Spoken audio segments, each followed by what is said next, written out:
Je suis Nicolas Boussin, mais sous le pseudonyme Myopator, je suis un artiste aux multiples talents. De la peinture à la musique en passant par la sculpture, je m'exprime dans toutes les formes d'art, tout en défendant activement les causes qui me sont chères. J'ai hâte de partager avec vous ma passion artistique et d'échanger dans une ambiance créative et inspirante. Ne ratez pas mes vidéos et embarquez avec moi dans cette aventure artistique. Sculpture. Depuis 2017, je me suis lancé dans l'aventure artistique de la sculpture. Mon matériau de prédilection ? Le plastique récupéré à partir d'appareils tels que des électroménagers, des aspirateurs ou même des pièces de voiture.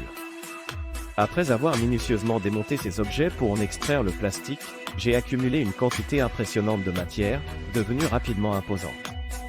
C'est ainsi qu'est née l'idée de donner vie à des sculptures majestueuses, certaines s'étendant sur plusieurs mètres de long. Avec l'aide précieuse de mes auxiliaires de vie, j'ai entrepris la création de ces œuvres en utilisant exclusivement les pièces de plastique récupérées, parfois associées à d'autres matériaux.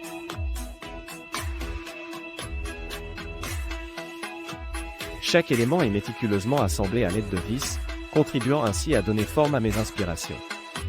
Mon processus créatif s'adapte selon la disponibilité des pièces, laissant libre cours à la spontanéité et à l'improvisation. Chaque découpe, chaque perçage, chaque vissage participe à façonner la sculpture jusqu'à ce qu'elle soit fin prête à être exposée.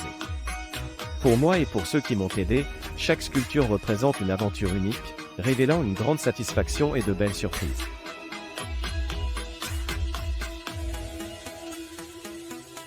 En parallèle de mes sculptures de grande taille, je me suis lancé dans la création de modèles réduits, notamment des têtes en polystyrène. Avec l'assistance d'un accompagnateur, j'assemble et peins ces sculptures à l'acrylique. Je m'inspire d'une variété de thèmes, allant de l'homme porcelaine, doté d'une boîte à musique incorporée dans l'oreille, aux cartes à jouer, en passant par d'autres personnages cyberhumanoïdes.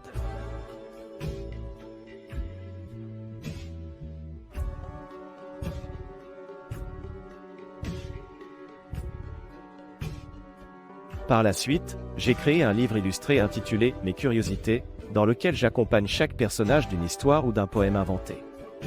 J'ai réalisé 20 sculptures sur une courte période. En 2020, je me suis intéressé à la gravure laser sur bois, explorant la reproduction de photos et de dessins numériques, voire même la création de tableaux.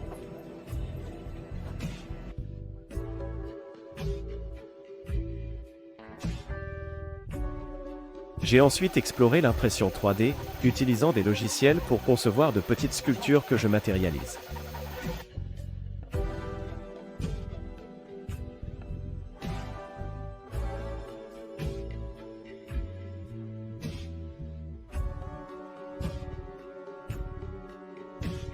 Plus tard, j'ai expérimenté la création de sculptures à partir de polystyrène, que je recouvrais de plâtre. 3 de mes créations sont nées de cette technique, équilibre instable, le bec de sabot et le totem. En 2024, après une période d'introspection, j'ai définitivement arrêté la sculpture, confronté à des contraintes d'espace et à un manque d'inspiration. J'ai alors recentré mon travail sur la peinture et la musique. Atteint de la myopathie de Duchenne dès la naissance, mes bras étaient pleinement fonctionnels jusqu'à l'adolescence. Plus tard, après avoir quitté le centre médical où j'avais passé de nombreuses années, j'ai réalisé la rapide progression de ma maladie lorsque j'ai essayé de peindre avec mes mains. Après des mois de frustration, de réflexion et même de colère, l'idée de peindre avec la bouche a germé. J'ai réussi à concrétiser cette idée grâce à une adaptation improvisée, une simple tige en bois maintenue avec du scotch, permettant de fixer le pinceau à son extrémité. Autodidacte, c'est en 2007 que j'ai pris la décision de me lancer dans la peinture. Ma première œuvre a été créée de façon intuitive, avec seulement quelques tubes de peinture. Surpris par cette réalisation, j'ai ensuite poursuivi avec plusieurs autres tableaux dans un style abstrait.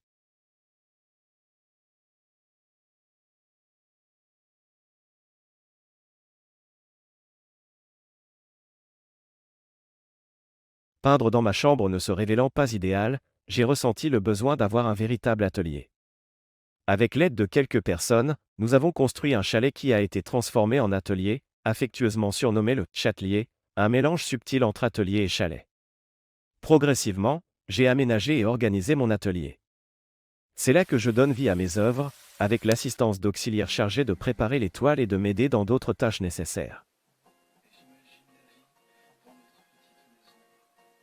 Dans ma démarche artistique, j'explore une large palette de techniques et de thématiques, allant de l'abstraction au figuratif, en passant par l'intuitif et le minimalisme, ainsi que la représentation d'animaux et bien d'autres sujets, tous en constante évolution.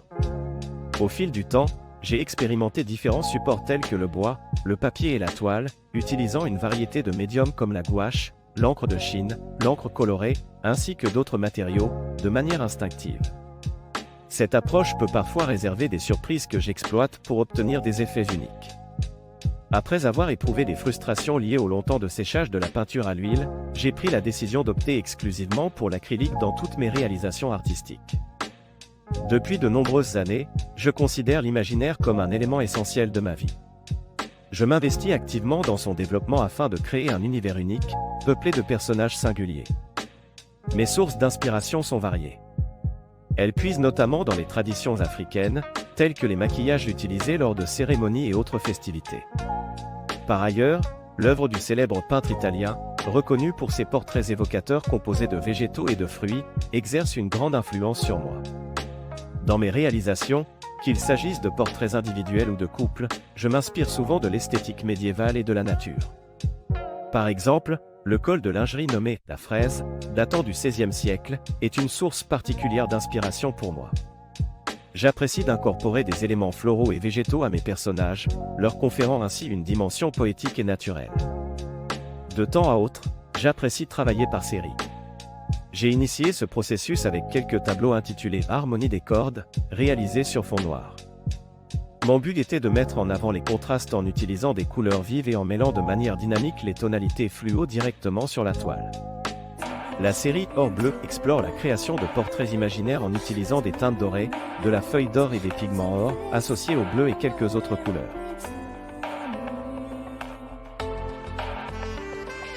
Une autre série de tableaux se concentre sur le thème des scaphandres, intégrant des éléments de collage directement sur la toile, tels que de la corde, des pièces en bois, voire même du verre. Cette série offre également la possibilité d'explorer de nombreux autres thèmes à l'avenir.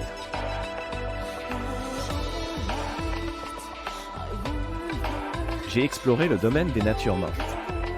Parfois, j'utilise des photos que je prends moi-même pour créer mes compositions, incluant des fruits, des accessoires, des vases, des bouteilles et d'autres objets. Au fil du temps, j'ai développé une manière unique de concevoir mes compositions, en puisant dans mon imaginaire pour les créer. Avec l'imagination, je crée des scènes avec par exemple une table, piédestal, des plantes, je place cet élément de façon aléatoire. J'apprécie le souci du détail, ainsi que la lumière. Les portraits imaginaires ont également évolué.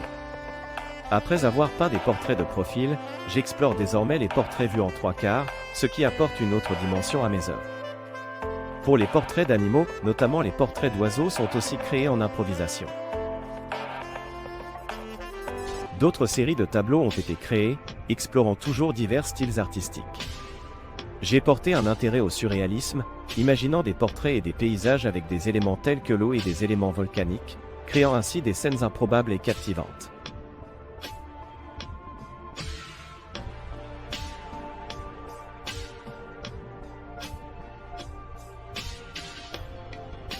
Une autre série se concentre sur le relief, dans un univers post-apocalyptique et volcanique.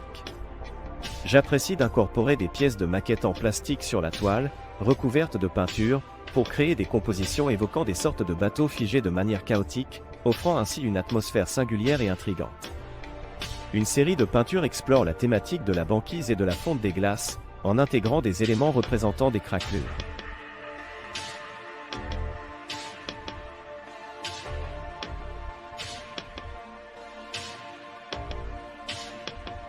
Une autre série se concentre spécifiquement sur les craquelures, laissant libre cours à l'imagination de chacun. Parallèlement, je me suis intéressé aux portraits et aux bustes de femmes.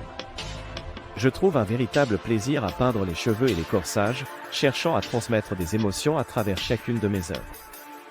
Certains de mes portraits mettent en avant des femmes coiffées de chapeaux agrémentés de fleurs et de plumes d'époque, ajoutant ainsi une touche de nostalgie et d'élégance à mes créations.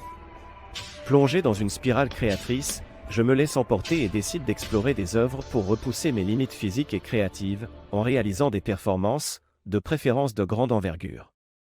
Comme vous allez voir dans le prochain épisode.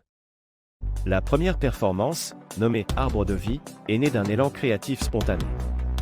Nous avons combiné des feux d'artifice et de l'encre de Chine, plaçant les feux d'artifice dans l'encre pour projeter des éclaboussures sur la feuille. Puis, en utilisant de l'encre de couleur, nous avons façonné l'apparition d'un arbre, donnant ainsi vie à notre arbre de vie. Plus tard, l'envie de réaliser une nouvelle performance a ressurgi. Cette fois-ci, j'ai choisi une toile de 2 mètres sur 90. Mon objectif était de créer une série de traits évoquant ceux d'un zèbre. Après avoir peint la toile en entier, j'ai relevé le défi en alternant des traits de bleu et de rose, aboutissant à une œuvre singulière baptisée « Soleil vert », fruit de 2 mois de travail. J'ai présenté cette création lors du vernissage d'une de mes expositions à la Bouexière.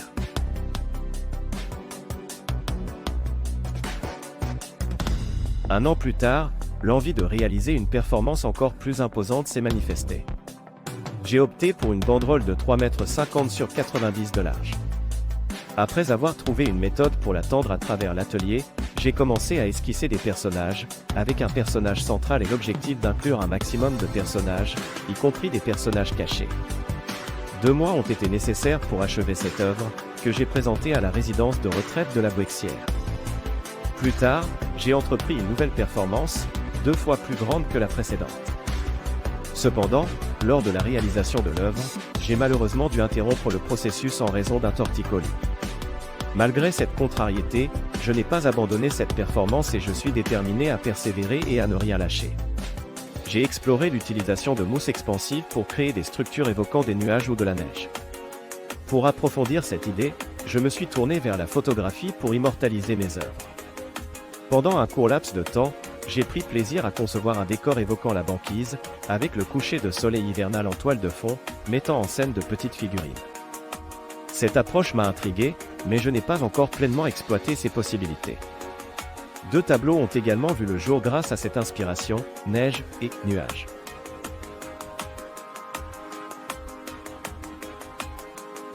En 2014, j'ai fait la une du célèbre Ouest France, ce qui m'ouvre rapidement des opportunités d'exposition. La possibilité de sensibiliser au handicap, notamment à la peinture avec la bouche, en réalisant des démonstrations et en mettant en situation les spectateurs de tout âge sur une seule toile, ce qui rend l'expérience unique. J'expose dans divers endroits tels que des écoles, des hôtels, des restaurants, des mairies, des résidences de retraite, des magasins, ainsi que lors de salons. J'interviens des centres de formation ainsi que des associations, dans des endroits plus insolites comme une ferme agricole, où même les animaux peuvent contempler mes œuvres. Pour les expositions, cela demande beaucoup d'organisation, notamment pour le transport, mon accompagnateur et les tableaux. L'installation d'une exposition, en fonction de la superficie de l'espace dont je dispose, peut prendre plusieurs heures. J'apprécie particulièrement de mettre en scène mes nouvelles œuvres. Tel un magicien, j'aime surprendre en dévoilant mes créations et marquer le coup avec des pétales de fleurs, des vernissages ou en couleurs. J'aime associer des couleurs vives avec les bonbons et boissons afin de créer une atmosphère acidulée, festive et conviviale. Chaque exposition est pour moi l'occasion de faire des rencontres enrichissantes, qui peuvent parfois déboucher sur des projets artistiques et plus encore. Par exemple, lors d'une exposition en plein air, j'ai eu l'occasion de rencontrer Miss Handicap, un moment de partage qui m'a permis de me faire connaître auprès de l'association Grégory Le Marchal. À l'occasion d'une soirée-concert, j'ai exposé quelques-unes de mes œuvres et offert sur scène un tableau en hommage à une célèbre chanson interprétée par Grégory Le Marchal.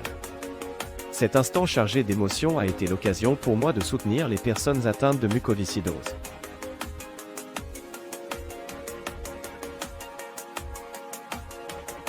Luc Arbogast, célèbre pour son univers médiéval, a participé à l'émission The Voice. J'ai eu l'occasion de lui offrir une peinture le représentant avec son instrument. En dehors de sa voix, il joue de plusieurs instruments tels que des flûtes, de la cornemuse et du bouzouki irlandais. Cette rencontre fut très belle et inoubliable. J'ai également rencontré Frédéric Zetoun, parolier et chroniqueur musical français, lors d'un salon sur le handicap. L'art nous permet de créer des moments de partage et de rencontre, qu'il y ait un handicap ou non. La sensibilisation et les démonstrations sont également très importantes, comme vous pourrez le découvrir dans la prochaine vidéo. En 2013, j'ai intégré une association internationale de peinture. L'Association des artistes peignants de la bouche et du pied.